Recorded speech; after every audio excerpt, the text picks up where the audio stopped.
અંદર જીવી શકતા નથી. આપણે ખુશનસીબ છીએ કે આપણને દિનેશભાઈ જેવા એક કર્તવ્યનિષ્ઠ શિક્ષક અને ગુરુ મળ્યા.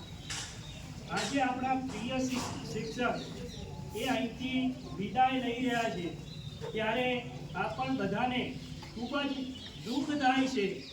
બરાબર?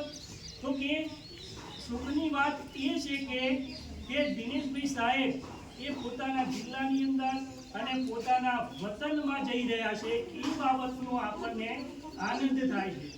તેઓ પોતાના પરિવાર સાથે, તેઓ પોતાના મા બાપ સાથે, તેઓ પોતાના સંતાનો સાથે, પોતાના સગા સંબંધીઓ સાથે એ હવેથી પોતાના વતનમાં એ વધારેમાં વધારે સમય વિતાવી શકશે. એ બાબતનો અમને આનંદ થાય છે.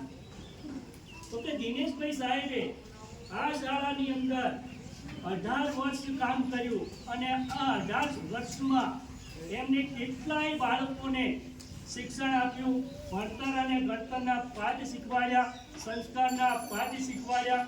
અને આ જે એમની જે કામગીરી છે એ ગામ લોકો, શાળાના શિક્ષકો અને શાળાના બાળકો એ ક્યારેય ભૂલી શકશે નહીં. દિનેશભાઈનો જે સ્વભાવ છે એ સ્વભાવ એક મિલનસાર, તરત જ સમજી શકાય એવો, બધા વિષયોના એ જાણકાર અને દરેક શિક્ષક મિત્રોને એ મદદ કરનાર એમનો એવો સ્વભાવ છે. હવે જ્યારે અહીંથી એ વિદાય લઈ રહ્યા છે ત્યારે હું એટલું જ એમને કહીશ કે તેઓ પોતે સુખી થાય, નિરોગી રહે અને આ શિક્ષણ પ્રવાહની અંદર સતત એ પ્રવૃત્ત રહે અને આગળ વધતા રહે એવી શુભકામનાઓ પાઠવું છું.